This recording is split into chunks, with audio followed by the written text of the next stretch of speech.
अस्सलाम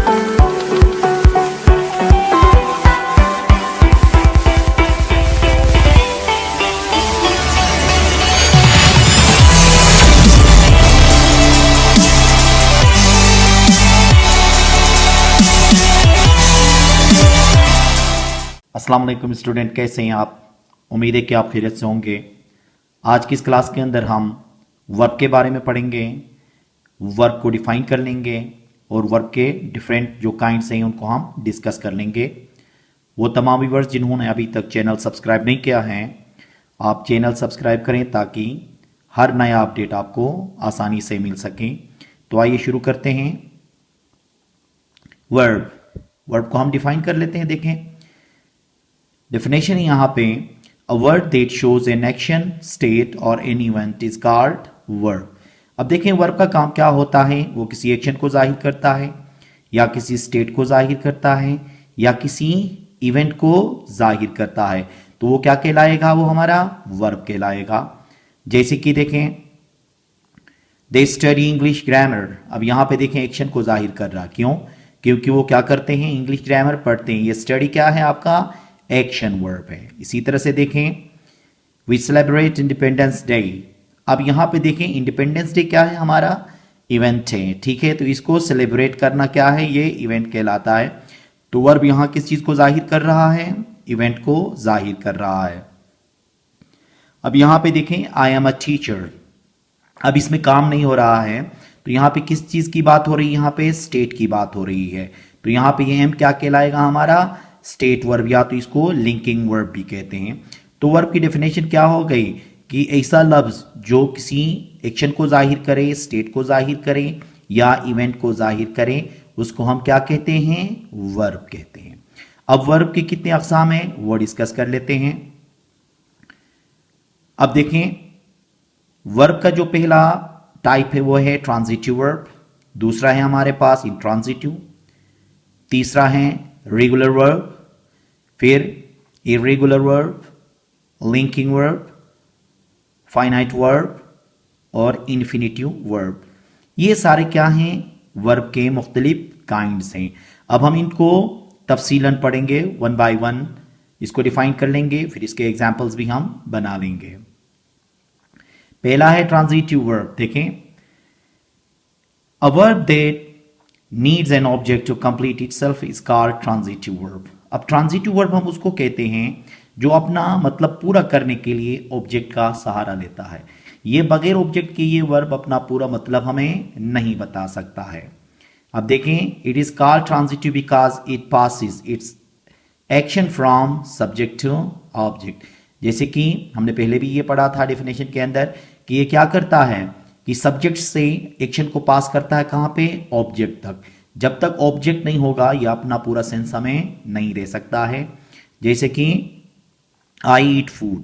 अब यहां पे देख लीजिए ये ईट क्या है? यहां पे ये ट्रांजिटिव वर्ब है, क्योंकि इसके लिए फूड का होना लाजमी है। अगर मैं सिर्फ आई ईट कहूंगा तो ये कॉन्सेप्ट पूरा नहीं दे रहा होता कि मैं खाता हूं, लेकिन क्या खाता हूं ये पता नहीं चलता। इसलिए इसके साथ फूड का होना या ऑब्जेक्ट का होना लाजमी है। इसी तरह से देखें the servant cleans the floor. अब देखें क्लीन क्या है? यहां पे ये ट्रांजिटिव वर्ब है, इसके लिए क्या चाहिए? ऑब्जेक्ट चाहिए। अगर द सर्वेंट क्लीन्स कह के रुक जाते तो वो क्या साफ करता है ये जाहिर नहीं होता और पूरा मतलब हमारे समझ में नहीं आता, इसलिए यहां पे ऑब्जेक्ट की जरूरत पड़ गई। अब इसी तरह देखें आई टीच हिम। अब यहां पे टीच क्या है? यहां पे ट्रांजिटिव वर्ब है, इसलिए इसके लिए भी क्या चाहिए? ऑब्जेक्ट चाहिए। तो लिहाजा ट्रांजिटिव वर्ब्स क्या होते हैं? ट्रांजिटिव वर्ब्स हम उन वर्ब्स को कहते हैं जो अपना पूरा मतलब बताने के लिए हमेशा ऑब्जेक्ट का सहारा ले लेते हैं। अब है हमारे पास इंट्रांजिटिव वर्ब। अब इंट्रांजिटिव वर्ब क्या है? देखें a verb that does not need any object to complete itself is called intransitive verb. अब इसके लिए ऑब्जेक्ट की जरूरत नहीं होती है, क्यों? It does not pass its action from subject to the object. इसके अंदर क्योंकि काम सब्जेक्ट से शुरू होकर ऑब्जेक्ट पे खत्म नहीं होता है, इसलिए इंट्रांजिटिव वर्ब्स के लिए ऑब्जेक्ट की जरूरत नहीं होती है। जैसे कि अब देखें द बॉय स्लीप्स। अब इसके बाद ऑब्जेक्ट की जरूरत ही नहीं है क्योंकि स्लीप जो है वो इंट्रांजिटिव वर्ब है, वो अपना मानी बगैर ऑब्जेक्ट के हमें दे देता है। इसी तरह से देखें शी डांसेस। अब इसमें भी ऑब्जेक्ट की जरूरत नहीं होती है क्योंकि डांसेस जो है वो डांस जो है वो क्या है, ये इंट्रांजिटिव वर्ब है, इसलिए इसके लिए ऑब्जेक्ट की जरूरत नहीं होती है। ये पूरा मतलब हमें बता रहा है। अब इसी तरह देखें आई वॉक। अब वॉक क्या है, इंट्रांजिटिव वर्ब है, ये बगैर ऑब्जेक्ट के हमें क्या करता है, मतलब बता देता है। मैं सैर करता हूं तो मैं सैर करता हूं कहीं पे भी, ठीक है, तो इसके लिए ऑब्जेक्ट की जरूरत नहीं होती है। तो इंट्रांजिटिव वर्ब्स कौन से हो गए, इंट्रांजिटिव वर्ब्स वो हो गए जो बगैर किसी ऑब्जेक्ट के हमें पूरा पूरा मतलब बता देते हैं।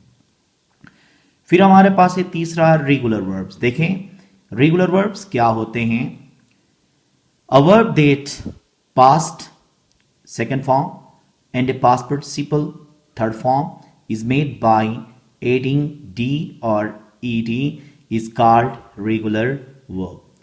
अब यहां पे ये कहा जाता है कि किसी भी वर्ब का जो सेकंड फॉर्म है और थर्ड फॉर्म है वो डी या ईडी से बने, या हम ये कह सकते हैं कि सेकंड फॉर्म और थर्ड फॉर्म क्या है, सेम हो, चाहे वो डी पे हो चाहे वो ईडी पे बन जाएं, उनको हम क्या कहेंगे, रेगुलर वर्ब्स कहते हैं। जैसे कि यहां पे देखें अब हमारे पास सोल है तो क्या होगा, सोल सोल्ड सोल्ड। देखें सेकंड फॉर्म भी और थर्ड फॉर्म भी जो है वो डी और डी लग के दोनों सेम है। इसी तरह के जो ईडी या डी लग के जो सेकंड फॉर्म और थर्ड फॉर्म सेम होते हैं उनको क्या कहते हैं, रेगुलर वर्ब्स कहते हैं। इसी तरह देखें टॉक टॉक्ड टॉक्ड, यहां पे देखें ईडी यहां पे भी लग गया, ईडी यहां पे भी लग गया, तो थर्ड फॉर्म और जो सेकंड फॉर्म है ये दोनों क्या हैं, ईडी लग के सेम है।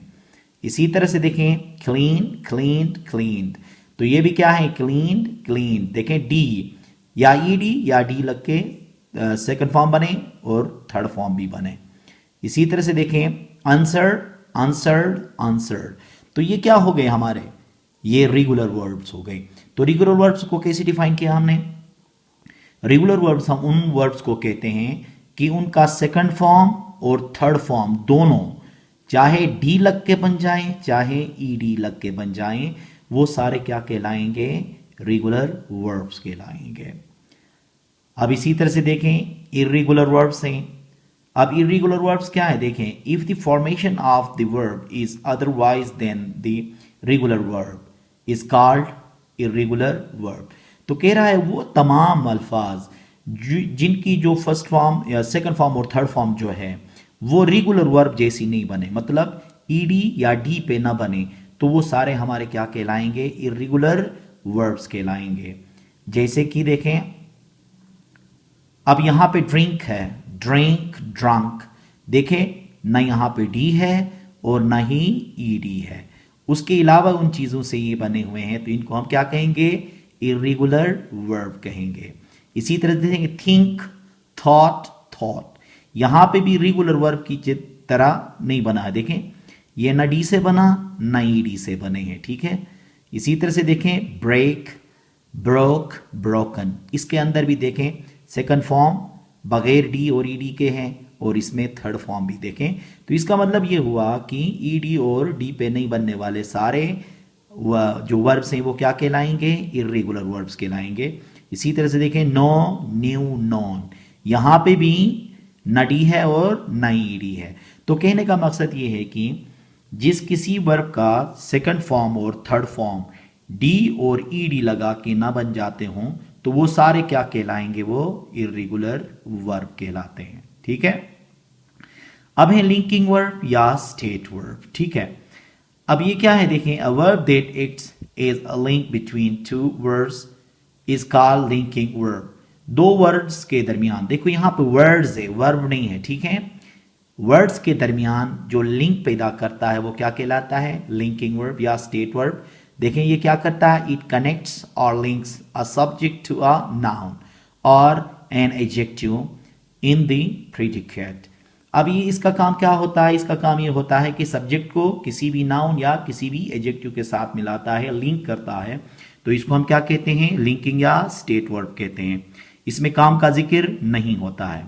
जैसे कि देखें यहाँ पे आई एम अ टीचर, अब आई क्या है, सब्जेक्ट है, टीचर क्या है, नाउन है, मिलाया किसने, एम ने। एम ने क्या किया, लिंक किया ना, क्या किया, सब्जेक्ट को नाउन के साथ लिंक किया। इसको हम क्या कहेंगे, लिंकिंग वर्ब या स्टेट वर्ब कहेंगे। इसी तरह से देखें ही हैज अ बुक, अब यहां पे भी क्या है, अब ही को लिंक कर रहा है किसके साथ, बुक के साथ, ठीक है। अब ये हैज यहां पे क्या होगा, लिंकिंग या स्टेट वर्ब होगा। यहां पे इनको हम हेल्पिंग वर्ब नहीं कह सकते हैं, ठीक है। हेल्पिंग वर्ब हम इसलिए नहीं कह सकते हैं, देखो ये मदद किसकी कर रहे हैं, आगे आगे वर्ब तो है ही नहीं हमारे पास, आगे क्या है, नाउन है, आगे यहां पे क्या है, नाउन है।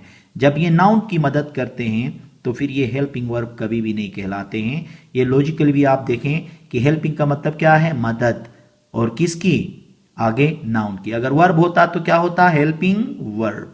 यहां पे भी देखें ना, नाम ही नहीं बन जाता, हेल्पिंग वर्ब नहीं हो सकता। हेल्पिंग करके आगे क्या कर रहे हैं, ये नाउन की मदद कर रहे हैं, तो फिर ये क्या कहलाएंगे, स्टेट वर्ब कहलाते हैं, ठीक है। इसी तरह से देखें the match are full of sticks, अब इसके अंदर भी आर क्या कर रहा है, माचिस को स्टिक के साथ इसको क्या कर रहा है, लिंक कर रहा है। तो इनको हम क्या कहते हैं, लिंकिंग वर्ब कहते हैं। उसके बाद है हमारे पास फाइनाइट वर्ब्स। देखें फाइनाइट वर्ब्स किसको कहते हैं, finite verbs mean those verbs which can change their forms in accordance with the subject। अब ये वो अल्फाज हैं, वो तमाम अल्फाज जो सब्जेक्ट के लिहाज से अपने आप को चेंज करते हैं या टेंसेस के मतलब मुताबिक वो अपने आप को चेंज करते हैं। कभी वो थर्ड फॉर्म बनते हैं तो कभी सेकंड फॉर्म, कभी फोर्थ फॉर्म, और कभी कभार एस का इजाफा, ई एस का इजाफा जिसमें हो जाता है सब्जेक्ट के लिहाज से, वो सारे क्या कहलाएंगे, फाइनाइट वर्ब्स कहलाएंगे। जैसे कि देखें ही ईट्स फूड, अब यहां पे क्या है, देखें ईट्स है, अब यही जो लफ्ज है यहां पे इस्तेमाल होगा तो क्या होगा, आई ईट फूड। देखो यहां पे अलग, यहां पे अलग, तो इसने क्या किया, इस लफ्ज ने इस सब्जेक्ट के लिहाज से अपना रूप बदल लिया, चेंजिंग आ गई इसके अंदर। ही के साथ ईट्स हो गया और आई के साथ क्या हो गया, ईट हो गया। हमने क्या कहा था कि ऐसे अल्फाज सारे जो अपने आप को चेंज करें, किस लिहाज से, सब्जेक्ट के लिहाज से अपने आप को क्या करें, चेंज करें, तो वो क्या कहलाते हैं, फाइनाइट वर्ब्स कहलाते हैं। इसी तरह से देखें दे सिंग अ सॉन्ग, अब यहां पे क्या लगा, सिंग लगा, तो इसी तरह से देखें दे सिंग अ सॉन्ग, अब ये जब जमाना चेंज हो गया, प्रेजेंट सिंपल से ये पास्ट सिंपल जब बन गया तो सिंग क्या हो गया, सिंग हो गया। तो क्या पढ़ा हमने, फाइनाइट वर्ब्स हम उनको कहते हैं जो सब्जेक्ट के लिहाज से अपने आप को चेंज करें या ये टेंस के लिहाज से अपने आप को चेंज करें। दोनों सूरतों में ये हमारे कौन से अल्फाज कहलाएंगे, फाइनाइट वर्ब्स कहलाएंगे। अब देखें ये हमारे पास क्या है, इंफिनिटिव वर्ब है। अब इंफिनिटिव वर्ब किसको कहते हैं, an infinitive is a verb which has to before it. अब क्या है, देखें इंफिनिटिव वर्ब हम उसको कहते हैं जो टू के साथ आ जाए, ठीक है। टू के बगैर जो आता है वो कभी भी इंफिनिटिव नहीं कहलाता है।